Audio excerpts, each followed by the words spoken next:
what that was? No. That was a theme song from I Was a Teenage Werewolf. You could have fooled me. Now do you know what this is? No. This is the sixth show of a series of a brand new radio series. From Hollywood, we present the Stan Freberg Show. With the music of Billy May. Plus the songs of Peggy Taylor with Dawes Butler, June Foray, Peter Leeds, and the Judd Conlon Rhythmaires. No use to look for us on TV, Because in case you did not know, we're being brought to you on. Brought to you on. Brought to you on R-A-D-I-O.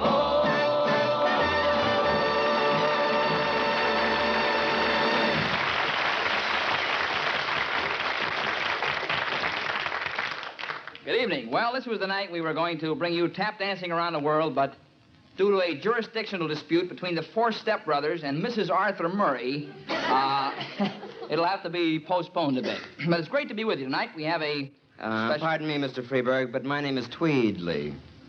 Well, we all have our problems. I am the censor from the Citizens Radio Committee, and, I feel... You, from the Citizens Radio Committee, you say? It's exactly what I said, yes. And what is your purpose in being here? I must okay all the material used on your program here. And I think the best method is to just sit back here and interrupt when I feel it's necessary. You mean you plan to stop me every time I do something that you think is wrong? Exactly. I'll just sound my little horn like this. And then you stop, and I'll tell you what's wrong. Somehow I can tell this is going to be one of those days. You just go right ahead, Mr. Freberg. Don't mind me. Yeah. Now I'd like to sing... You forgot to say thank you, Mr. Freberg. Politeness is an essential in radio programming. Your program goes into the home. We must be a good influence on children. I see. Well, that's a nice little horn you have there. Mm-hmm. Thanks very much, Mr. Tweedley. You're welcome, I am sure. Now, I'd like to sing a old river song in honor this week of National Mississippi Riverboat Paddle Wheel Week. Mr. May, if you please. Very polite, Mr. Freberg. Thank you. Old Man River, that All right, Tweedley, politeness I dig, but what in the world is wrong with Old Man River? The word old has a connotation some of the more elderly people find distasteful. I would suggest you make the substitution, please. I suppose you insist? Precisely. You may continue. Okay, music. You forgot to say thank you. Yes, okay. Thank you, Mr. Tweedley. You're quite welcome, I am sure.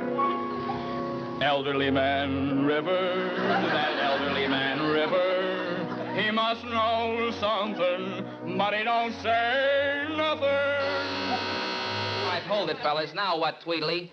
The word something, you left off the G. But that's authentic. Something.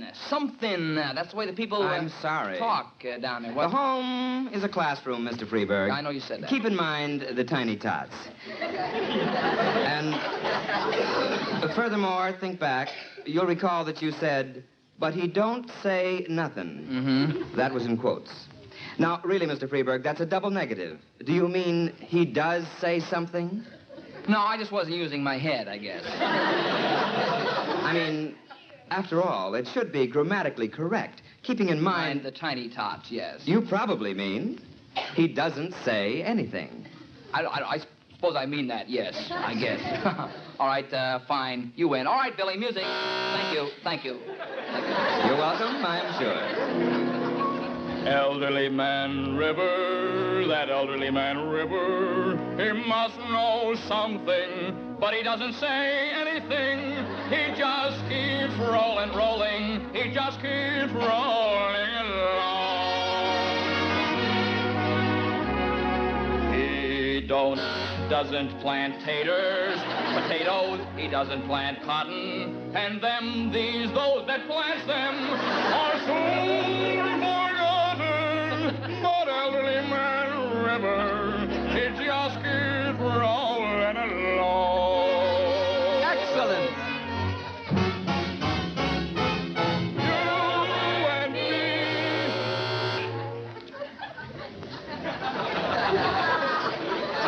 The tiny tots again, was it? Exactly. Sorry about that. Here we go. You and I, we sweat, perspire, and strain. Bodies all aching and racked with pain. Oh, we got by that one. Hold that hard. Lift that bill. Get a little. Take your finger off the button, Mr. Tweedly. We know when we're licked. Well, that concludes Elderly Man River. Now turning to the sports page here. Oh, yes, and thank you for being with us, Mr. Tweedley. You're welcome, I am sure.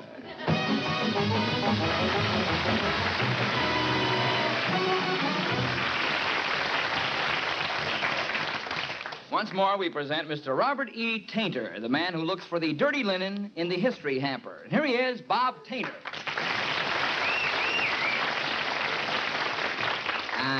Thanks. When did you get out, Bob? This morning, I thought you were doing 30 days. I was. But I got in touch with a friend of mine in the DA's office. He's a big wheel, Stan. A big wheel. Pretty big, huh? Yes, he might do you some good sometime. Well, I don't think that's going to be necessary. You never can tell, Stan. Yeah. Well, how did he get you out? Well, you know the Confidential magazine trial? Mm-hmm. A lot of movie stars are suing the magazine for libel. Yeah, there's some pretty unpleasant testimony there. Yeah. Confidential figures on laying it on the stars. Pretty good, Stan. I know. Well, when I told this wheel was, why don't I see what I can get on the folks over at Confidential? He went for it. I think it's kind of a cute switch myself. Yeah, that's a darling idea. What item of soiled linen have you dug out of the history hamper for us tonight? Well, it's a scorcher, Stan. I'll bet. Did you ever hear of Giacomo Casabianca? Yeah, wasn't he on the Ed Sullivan Show? No, that's another Giacomo Casabianca. The guy I'm talking about was a boy in history. Oh, yeah. Now, here's the linen stand. My good friend Ertwing Somber will fill you in. Wait a minute, you mean the Ertwing Somber is a good friend of yours? Oh, I got a lot on this cookie, Stan. You got a few minutes? I'll tell you. No, let's just get on with it. Mr. Somber, if you please. Great moments in history. But what is the real story behind these moments? The time is August in the year of 1798. The event, the Battle of the Nile. The flagship of the fleet has blown up and caught fire. A young lad with jaws clenched stands on the bridge.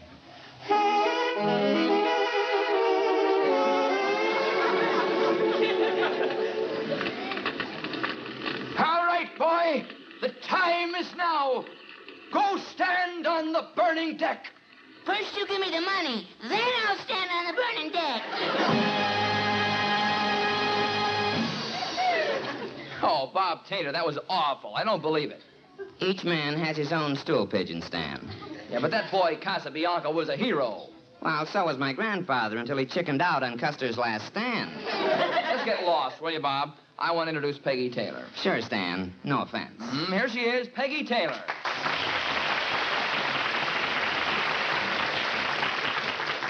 Well, Peggy, I want the folks to know more about you, you know. Oh, well, like what, Stan? Well, in interviews, it's kind of standard practice to ask about hobbies. Hobbies? Yeah, that's right. Well, see, when I was a little girl, I raised rabbits. You mean you had the rabbits and they raised themselves? Yes. More to the point. Yeah. Pardon me, Miss Taylor. Oh, yes, Mr. Tainter. Where did you get the rabbits? Well, they were given to me. It could be the old payola, you know, Stan. Oh, stop it, will you? My father gave them to me. There. Now you satisfied? Sure, Stan. Maybe she had something on her father's. Oh, just quit it, will you? Peggy wants to sing. Yeah? My friend at the DA's office will be glad to hear that. So will a lot of people. Sing, will you please, Peggy?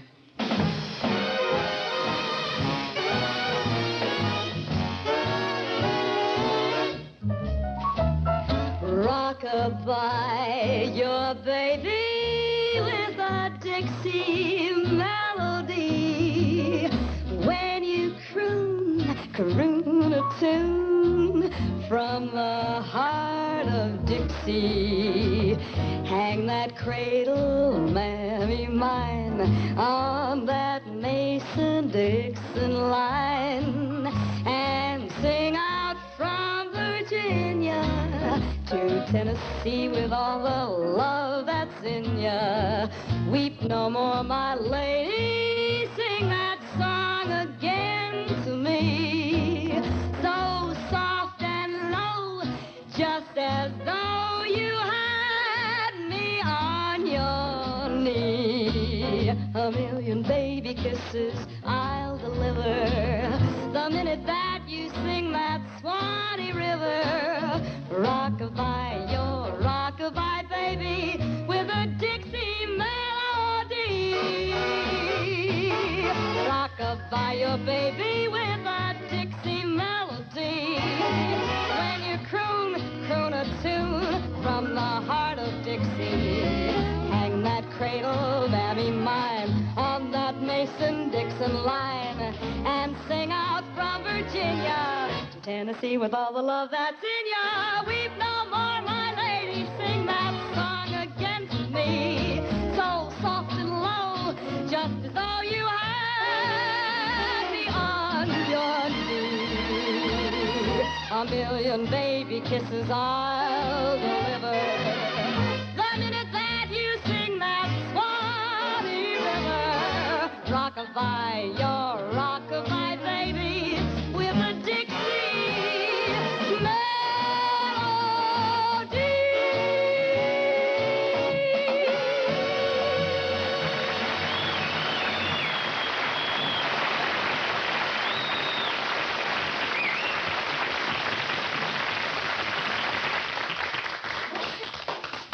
Good evening. Our panel of experts are with us once again tonight. Mr. G.L. Spoon, Miss Edna St. Louis, Missouri, and Dr. Linus Coit. I'm your moderator, Fulbrook Mason. Now, to meet the panelists, first of all, Dr. Coit, I believe you received your doctor's degree at MIT. What was your field? I received my doctor's degree in Little Orphan Annie.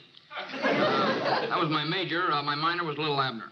Next, Miss Edna St. Louis, Missouri, who received her master's degree in Tarzan. Yes, the subject of my thesis for my master's degree was Tarzan and the Apes and his influence on the 20th century culture. All right. Yes. Now, our third panelist, G.L. Spoon, a roving reporter. And you covered the comic strips, didn't you? That's right. The funnies are my beat, yeah. And what school did you attend? Well, I didn't attend any school as such. Let's just say I'm from the School of Hard Knocks. That's not original, but it's very apt. I see. I may not have any doctor's degrees like some other people around here, but I'll go on the $64,000 question anytime with my subject. And that is? Dick Tracy. I don't see any reason to go around there with a chip on your shoulder, Mr. Spoon. Look, I haven't got any chip on my You shoulder. have a chip on your shoulder. It's I do obvious. I do not have a chip on my shoulder, Dr. Coit. I don't have to go to college to learn about Dick Tracy. Gentlemen, if you have anything to say, please raise your hand. Please raise your hand. Now then, the first question today is sent in by a listener is, why doesn't Tarzan do as much swinging as he used to? Dr. Coit? Too old for it. Oh, no, wait a minute, Doctor. Tarzan's my subject. Furthermore, he's not too old. It's Man's just... too old. No. It's just that his vines aren't so good as they used to be. Actually, I think we can dispense with that vine stuff, Miss Missouri. We all know that he uses ropes. Oh, wait a minute. He doesn't use ropes. I guess I ought to know. Yeah. Tarzan uses real, genuine ropes. See? I mean, he uses vines. Well, look, See, you've got me all mixed up. vines are ropes. The fact is, a 72-year-old man is not going to go swinging across the ravine. Sweetheart, you don't wait a minute. Speaking of people's ages, I don't think little orphan Annie will ever see 45 again if that's... Wait. Now, she's getting a little senile. I mean, I noticed that in her dialogue balloon. A little senile, eh? Yeah. Well, I think the way she's handling those criminals in the canyon there, it doesn't look like the work of an old lady, does it? All right, let's I don't think an old lady. we get on to the next. Whip those But she's criminals. a nice old lady. Could we please have anything? The girl is 8 years old. I know. We get on to the next question. I think we have completed that She question. dyes her hair. She got a red wig. She dyes her hair.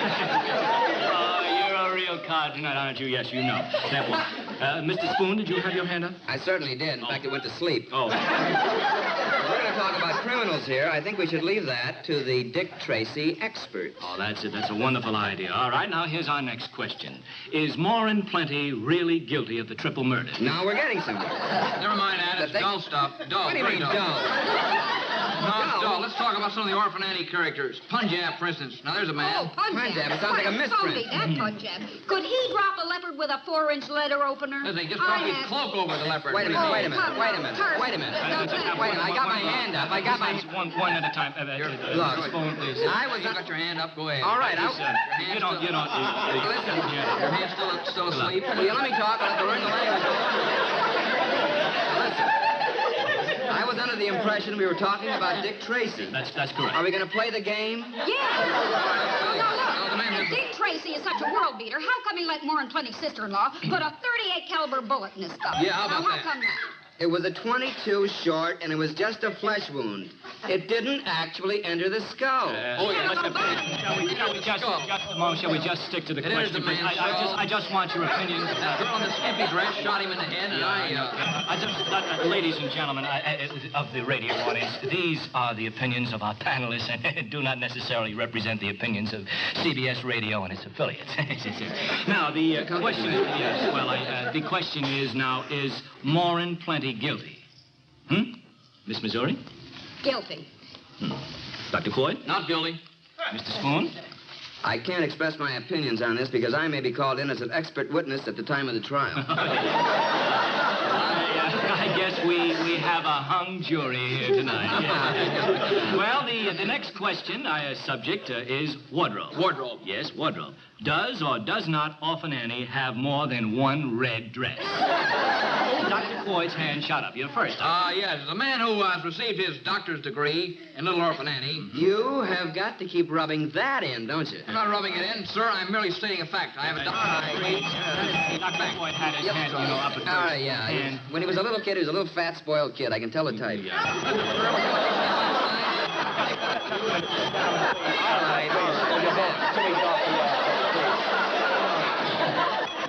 Dr. Floyd, you had your hand up, please. Well, if I may be permitted to continue, yes, some of our lesser educated people here. He didn't mean that. I happen to know. I'm going to take a poke at him. No fight. May I please? I happen to know that Orphan Annie has a whole closet full of dresses. It's not the same dress. She changes them daily. Daily? Oh, please. I can recognize the same dress day in and day out. Madam, they are different. They are different dresses. That is a fact. Take it from me. That's my subject. She breaks them up with a nice little blue sweater, chic belt and scarf every once in a while. Then how does she break up those chic little white cotton stockings? Wait a minute. She hasn't changed those stockings in 25 years. I take that as a personal affront, sir. A personal affront. I intended it as so. Even if it were the same pair of stockings, I think Annie would rinse them out every night. It's so like her. Oh, so like her. She rinses them out. Take it from me. Well, how does she never wear shoes anymore? Listen, madam, you can look that good in white cotton stockings. Rinsed or unrinsed? Hey, White, that Daddy Warbucks is a pretty wealthy guy, right? Only one of the top billionaires in the world, that's all. That's all. Well, then why doesn't he spring for a few bucks and get her a home permanent? Yes, I can get it. It really looks like a rat's nest. A rat's nest, eh? Listen, madam, I noticed the Marcel has grown out of Tarzan's hair lately. Well, he touched the fingernail test. Well, he's wearing a hairpiece. What did you He's say? wearing a hairpiece. Tarzan was wearing a hairpiece. Well, I suppose that crew cut the Dick Tracy affected as a derriere cree. Oh, no. Oh, look at this gal. You hit a man when he's down and wounded. He's up. He'll probably get amnesia. So the man's back on his feet, and serves him right, the big jerk. Big jerk? It goes for Tarzan, too. Oh, no. Just Oh, listen here, Dr. Whitestocking. You still don't know any. People, our time Bring is up. Sandy in, that's all. Yes, it is. And the great animals of our time. Yes, it is. I'm very sure. And that museum. Yes, Don't have thank his you, own show. people. And that concludes another episode of our panel show, Face the Funnies. Now, it's good night to Mr. G.L. Spoon. If vandals kidnap you, look for fingerprints on or about your person. That's a crime stopper. Oh, indeed it is. And Dr. Linus Coit? Yai. Arf, arf. Glorioski, it's been grand being here. Finally, Mrs. Edna St. Louis, Missouri. Me, panelist. You, moderator. And so it's good night until next week. Listen, madam, I'd like to take up the white place.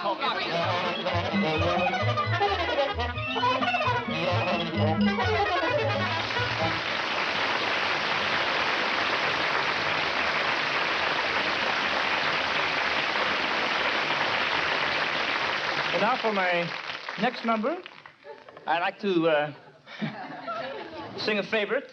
It's a favorite of mine, and I hope it's a favorite of yours. It's called the Rock Island Line, and it goes like this.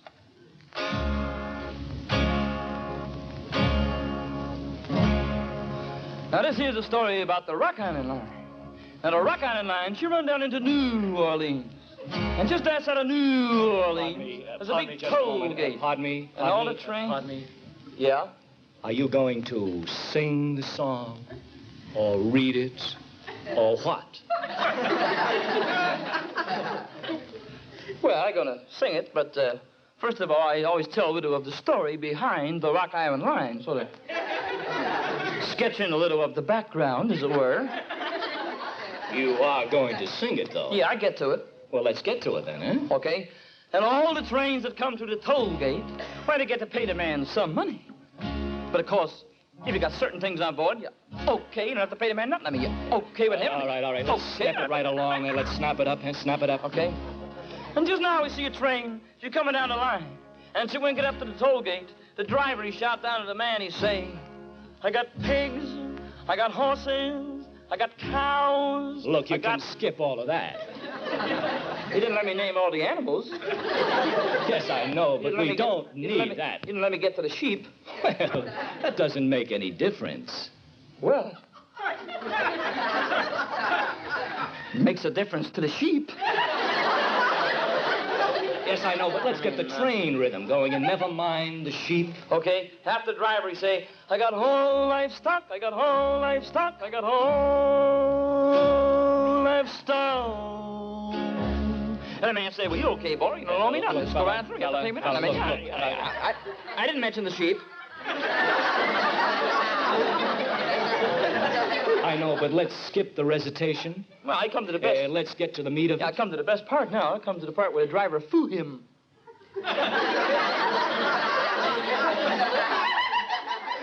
He fool him? Yeah, he say, I fooled you. I fooled you. Look, let's just sing the song. Well, I think you ought to let me tell how he fooled the toll gate driver with the pig iron. I mean, will you just sing the song? Well, that's a payoff to the routine, you know. I mean, I get big reaction to it in clubs. Yeah, will you just sing the song, please? Well, okay. A lot of people waiting to see how the story... Will you just sing the song? Come out, you know. Will you just sing the song? Okay, you can disappoint them, that's all. I'll take the chance. Okay. Oh, the Rock Island Line is a mighty good road. Oh, the Rock Island... You sure you don't want the pig iron part? Okay. The line is the line to ride. Oh, the Rock Island Line is a mighty good road. When it was the right, I got the right, I like to finally get the tick of that. Say, oh, Rock Island Line. Mumbles. What's this? Get your chickens at the station? Oh, get your ticket. Get your ticket at the station. Oh, get your ticket at the station.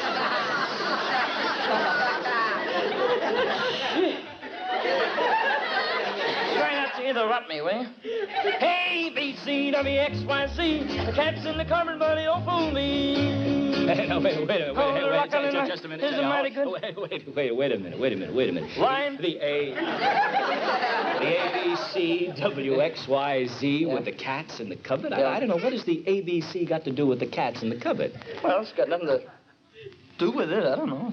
I know, but is it a social significance of some kind? No, it's just a traditional lyric. I don't know. It's a traditional lyric. Well, thank you very much, and that'll be fine. I got one more chorus. One more. On the Rock Island Line is a mighty good road. On the Rock Island Line, it is a road to ride. On the Rock Island Line is a mighty good road. Well, if you want to ride, I got to ride it like you find. I got to take a dance on the Rock Island Line. Is that it? That's the end? Yeah, I just hope it sells without the pig iron part, that's all. You can forget about the pig iron. Well, I'm just trying to sketching a little of the background. Yes, I know. Sketching a little of the background. You gonna release the record? No, I don't think so. Okay. Okay.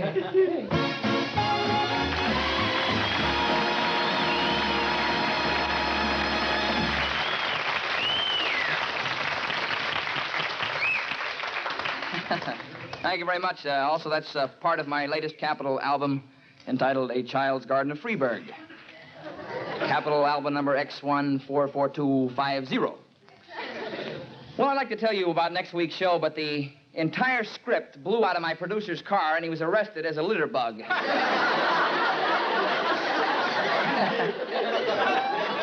So,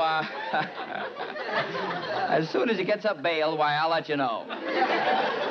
I hope you'll be with us next week. Meanwhile, this is Stan Freberg saying thanks for being with us. God bless you, and good night.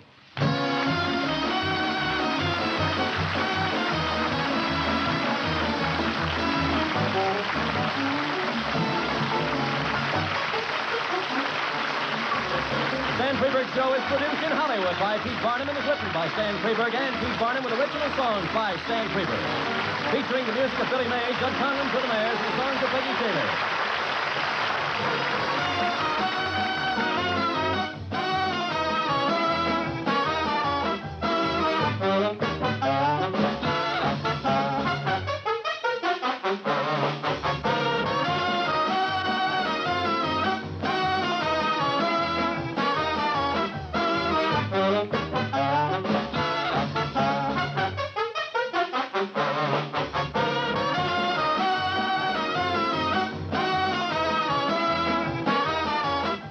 The Stan Freberg Show has come to you through the worldwide facilities of the United States Armed Forces Radio and Television Service.